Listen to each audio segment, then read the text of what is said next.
Yo, what up guys, Travic here, and today I want to talk about one of my favorite farms in the league.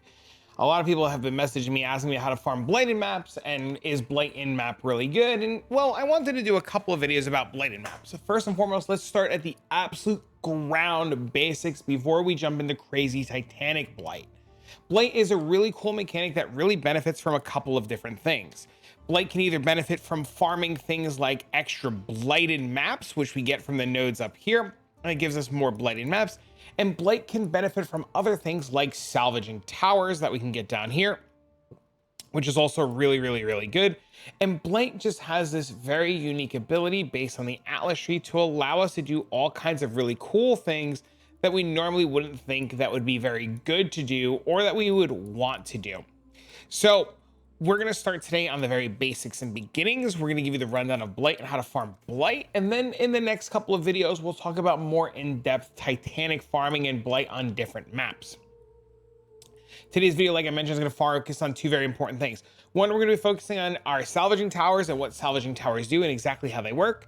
And then we're going to focus on blight rewards that we're going to get, more specifically blighted maps that we're going to get as rewards. We're going to be adding other things to our tree. A very running theme this league for me is adding Calgarian ore to all of my trees because I like the opportunity to find the Starfall crater.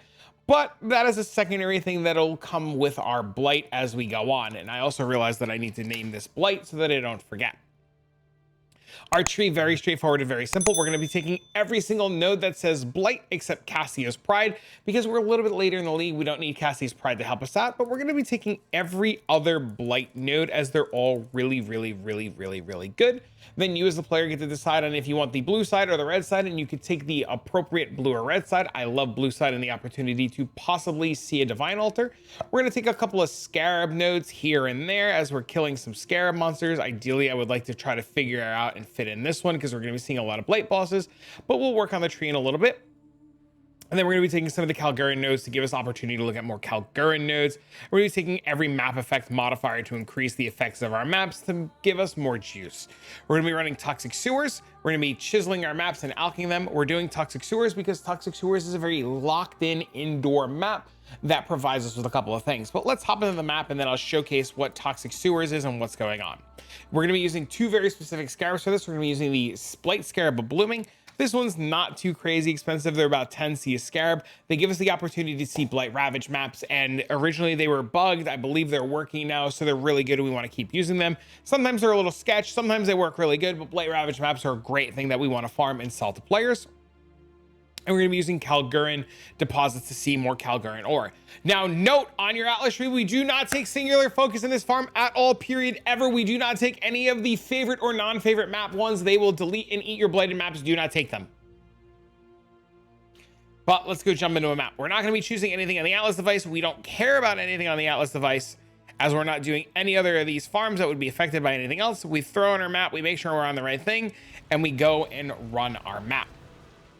Now, blight inside of your map it's sometimes very easy and sometimes very difficult, and we'll talk about that.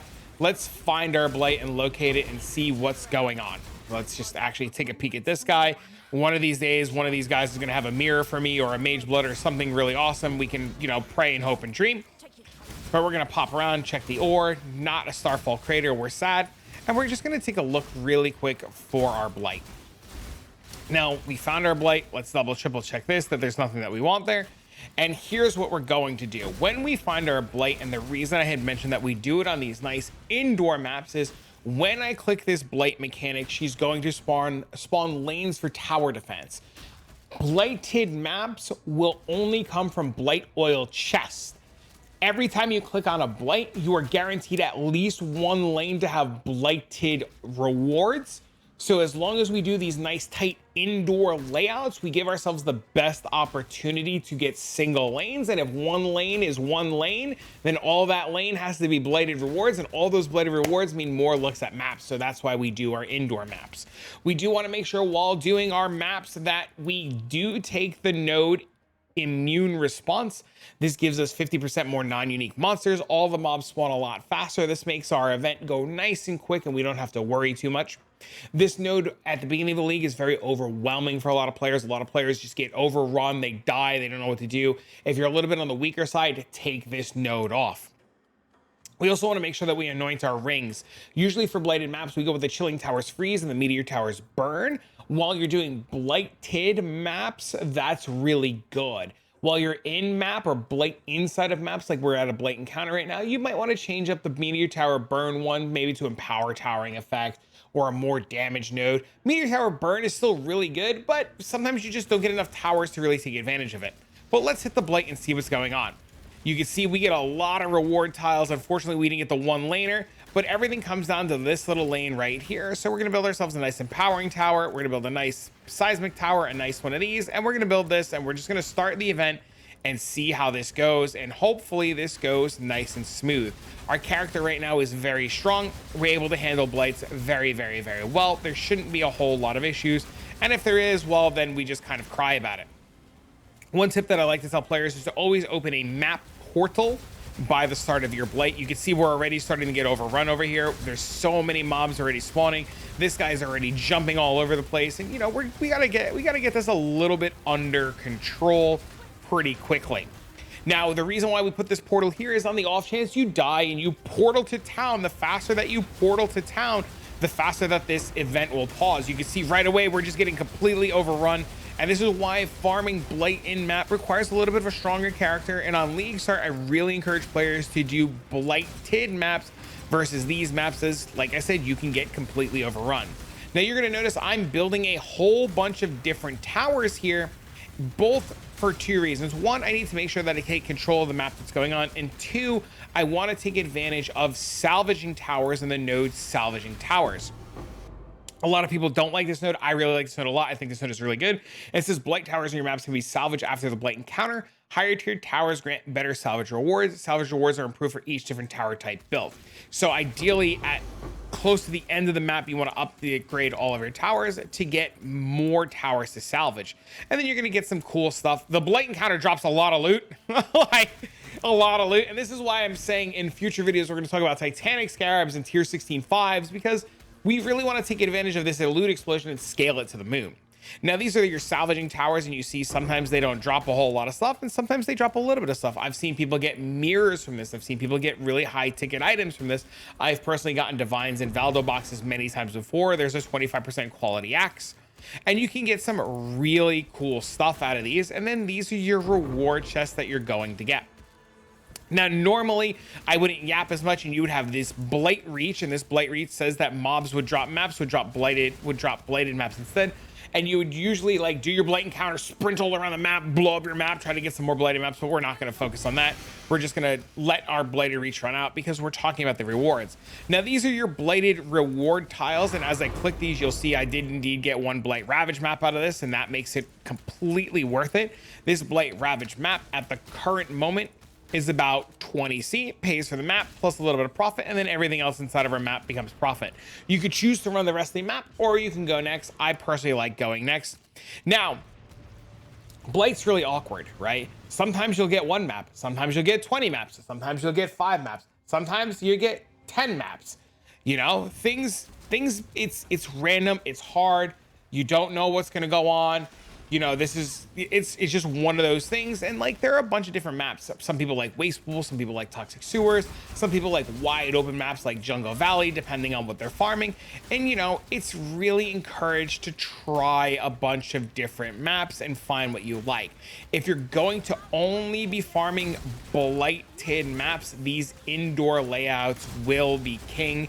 These will be the best things that you want to do. And you really just want to take advantage of building as many different tower types as you can to take advantage of salvaging towers.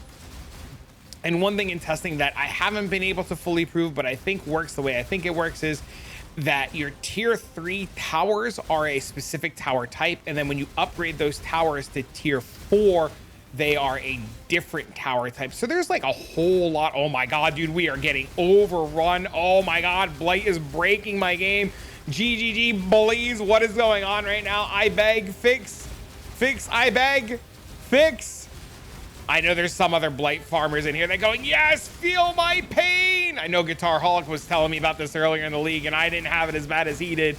But you know, Assuming your computer doesn't decide it's gonna just, you know, do what it's doing right now and just kind of work, you know, you'll be able to build a bunch of different towers. You'll be able to set up your blights quite nicely. You upgrade your towers as best as you can. You make sure that you don't die. You try to hit all the different ones. You stop this guy from going into the thing because you don't want to lose. And then we kind of kill this mob over here. And just like that, we win our blight. A little stressful. Get our loot. I know this one, you know, we're going to click our little salvaging towers. We're going to see what we're going to get.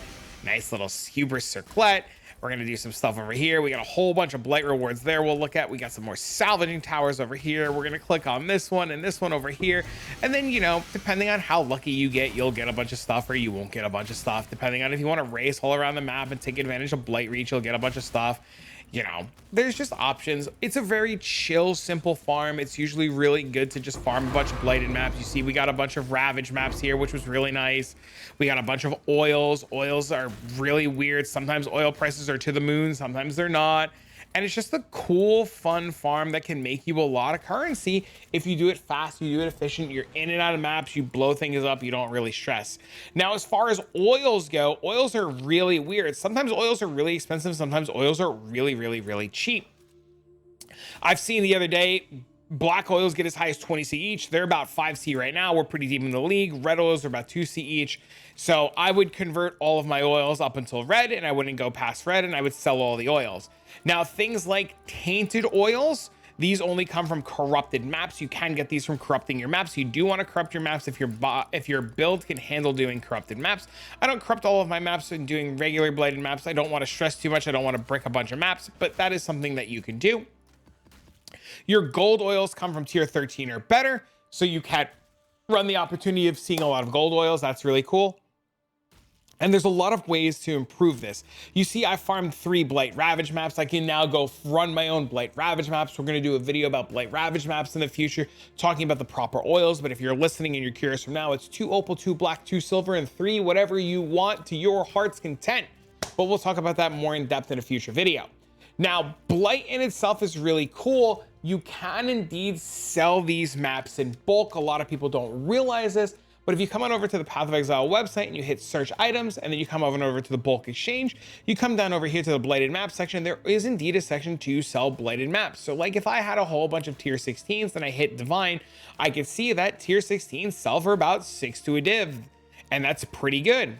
Now, there's currently not a whole lot of people selling blighted maps as people go do other things. So it is a market that there's not a lot of availability in terms of buying things for runners, and a market at the time of recording that looks really good to take advantage of.